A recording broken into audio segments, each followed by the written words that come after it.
Hey everybody, Nick here, along with my buddy Bruce, and we are here to talk about a new product that we were given to beta test, and it is the KP3 with auto trigger. This gun is really rock solid, and we were able to tear it apart, talk about it, and Bruce was able to play with it one day. So, without further ado, let's tear it down. What do you think?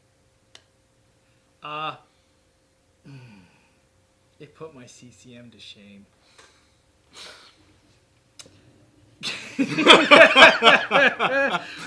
I love it to death, but man, at the price point that we're guessing it is, It beats everything. I mean, I would say, CCM still has its place and it's still super awesome, but damn, it's close. Yeah. Oh my god.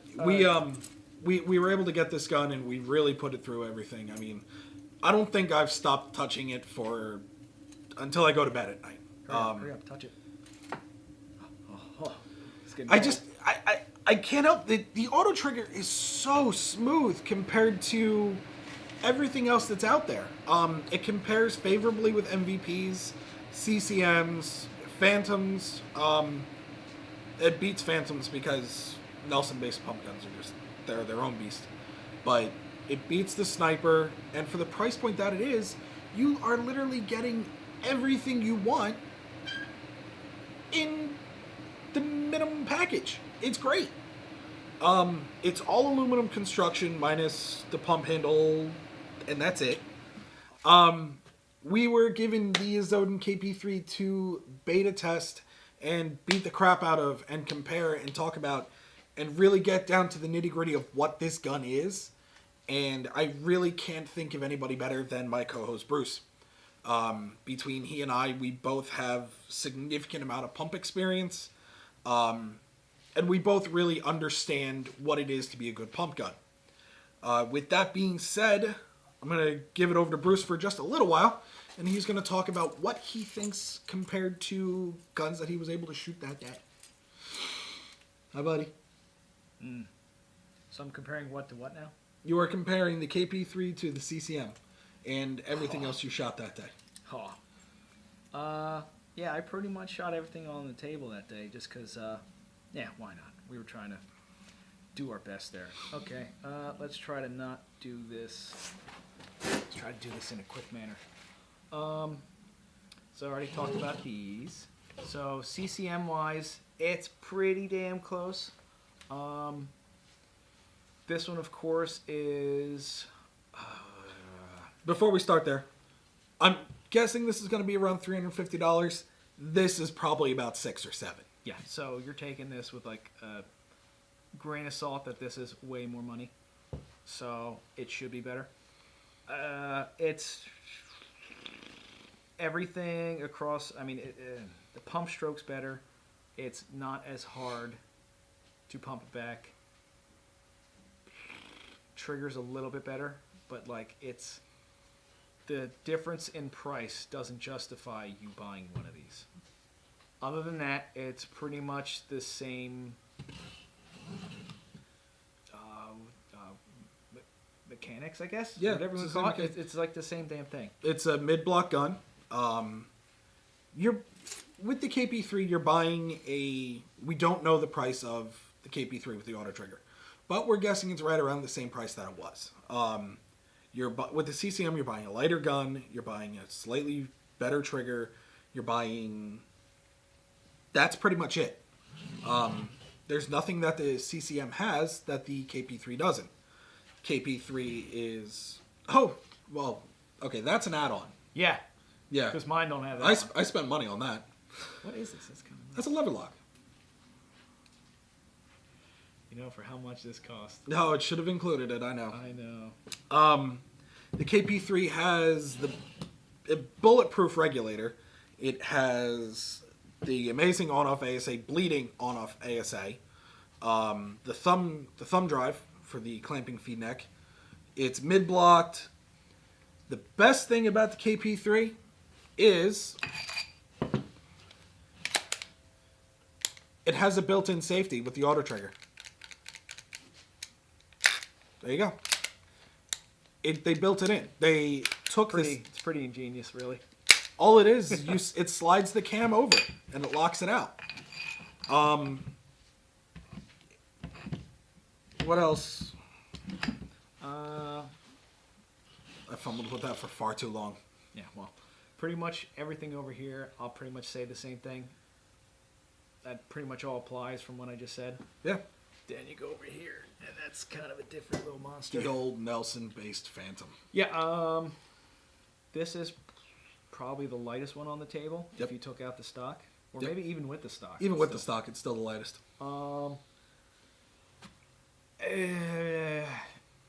The pump stroke is definitely heavier on this and definitely not as smooth as the KP3. Mm-hmm. So out of all the ones on the table, this one has the worst pump stroke and stiffness, whatever you call that. I'll be honest, if you're buying a Phantom, you're not buying it for the pump stroke. You're buying it for the durability, just everything that the Phantom is, it isn't the pump stroke. Yeah. That's what it boils down to.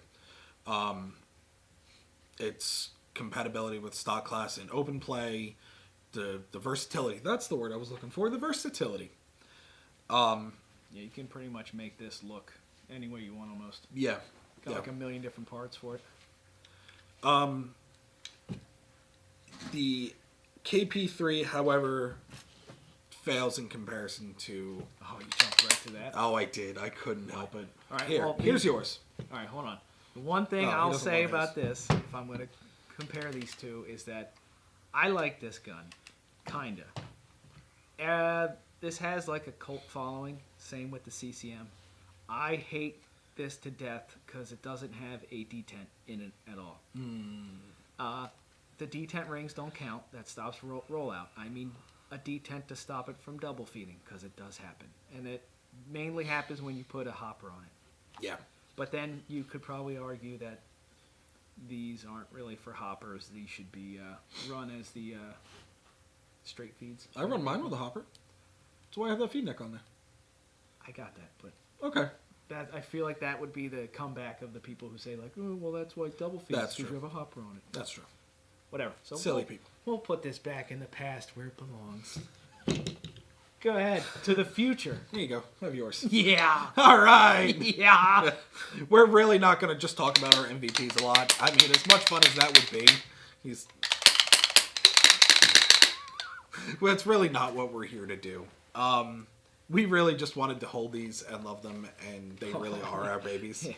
All right. These aren't the star of this show. No, the KP3 is. So I better put this Yeah, down. we can put these down now. Okay.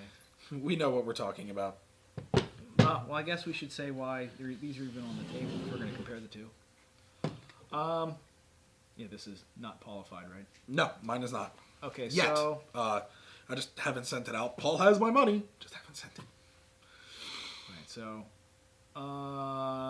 differences are definitely light. Pump stroke. It's at least comparable to the CCM, but I mean this is a lot tighter because of the top. Well, I mean, like the way it's even built. I think it's like 12 or 16 roller bearings just on the pump alone. 16. 16? 16. Just 16 on this pump shaft, whatever you want to call it, alone. This thing's nuts. It's like some type of like engineer, mad scientist made this gun, pretty much. And he sat there. He just thought about it and figured, how many ways could I make a futuristic pump gun? Well, yeah. He pretty much designed the entire thing, and yeah, we're not even gonna. So we could have a different show with all the MVPs in the world, but I think a couple bad things about this is there's no front grip if you like to play and hold the front grip like this. So you actually have to hold it like this, which is good and bad, I guess. it's not true. You could hold it like this. I got it, but I'm trying to remember the reasons why people told me not to buy this Oh, when I was looking to buy my first pump. do you remember any of them that were comparable? I think this is definitely the lightest, except for the CCI. Let's see, when these are stock, they cock too early, so they stop about here, which is the same thing that the Empire Sniper has an issue with, stock one. Once again, you can fix all that if you get a Pauled MVP 1.5 is what I'm going to call it. Yeah, the PVN 1.5. Yeah. PVN MVP 1.5. Wow, So- that's a mouthful. Yeah. So there's a few things that you can get done and have it upgraded through Paul Van Knocker on Facebook. Brilliant, man. Yes. So let's see if I can remember. So there's an updated sear from Field 1, which used to be Bob Long, which Paul helped develop, or he developed himself, and then they just copied and made it their, Which I think they did. Yeah, I think so. He also did a heavier hammer and a lighter spring. Yes. That is to fix the fart. Yep. That apparently these all had, and I never cared. It still shot normal. The cocking point was really what kind of sucked, so I'm glad that they were able to fix that. Other than that, it has the crispest trigger across the board, except for maybe the Phantom. I think the Phantom's pretty much like right there with the. No, I think the MVP beats the Phantom. I think it's close, but It's there's definitely no a lot closer to the MVP compared to these guys. Yes, Yeah, everything else pales is just abysmal compared to these two. These two. Yeah, I think that's pretty much all I wanted to say about kissing the butt of this.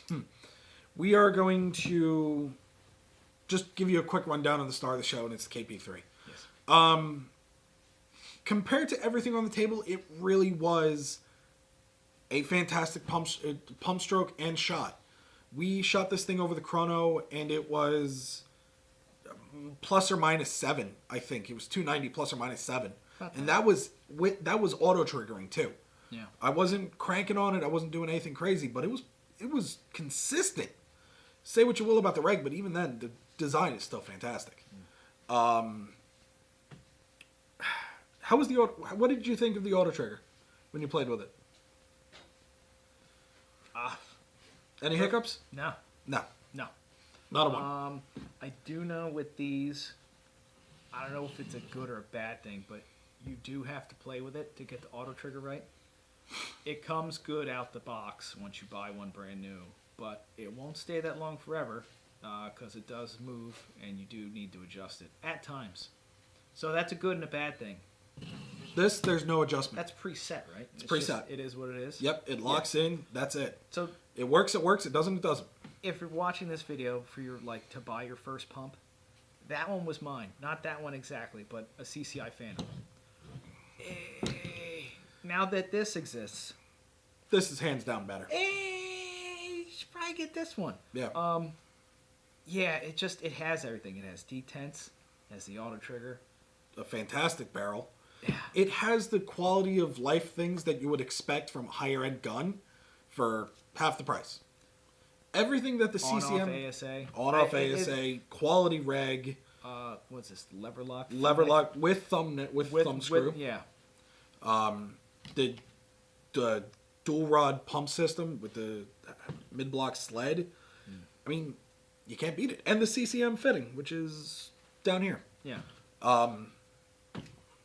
It's all aluminum construction. You can't. The only thing that's on here that's plastic is the Delrin handle and the bolt. And it tears down. If you wanted to tear down anything in here, it's 2 screws. It's a screw up here, screw up here. The frame slides off. You undo the back cap. You pull out the spring assembly. You pull out the hammer. You undo a single lug nut, and the valve pops out. That's it. It may take you longer the first time just because you don't know it, but after that, it's 5-minute teardown to replace some O-rings.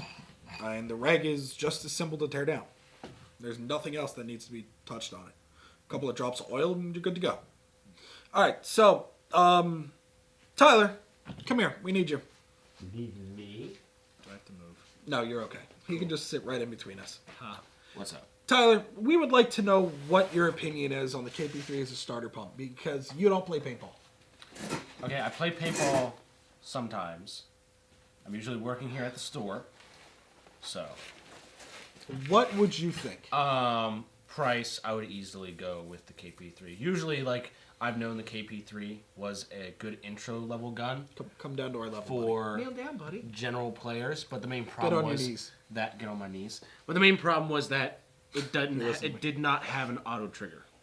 You- It's you- something that some of the intro players like to have, so they can get the Space Cadet that's literally bunkering them, and they can get 3 shots off to ensure that's going to break. We're not shooting the highest tier paint.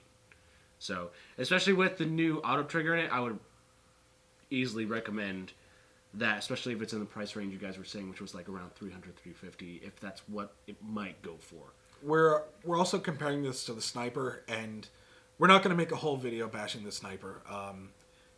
Been there, done that. The sniper just, it isn't everything the KP3 has. The sniper needs $100 worth of upgrades just to be good out of the box. Thanks, buddy.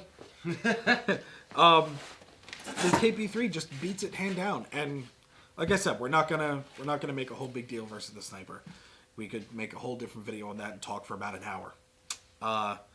But that's not why we're here. We are here to thank Azodin for letting us test this, to let us beat the crap out of it, compare it, and give us a chance to really get to know what this gun is, what it can do, and just really, it's a fantastic gun for everything it is. I'm going to make a shameless plug. We are having a pump/mechanical day here at OTP in March. The date is yet to be finalized. I'm hoping to do that this weekend. Be on the lookout for the group being made. We're going to have access to most of the fields here. The more people we get, the better. That's pretty much it. Brucey, what do you got? Sounds good to me. Support Dizana. They make great headbands. These are limited edition. They don't make them anymore. Only made 2. Yeah, we got them. Tyler, Two anything you dummies got? bought it. No? All right. I think we're good. From all of us at OTP, thank you. If you have any questions, leave a comment below, and we will, Bruce or myself will answer any that you have. Probably. Thank you again. And from all of us here at OTP, good night. OTP! Let us keep that gun, Azodin. We'll raffle it off.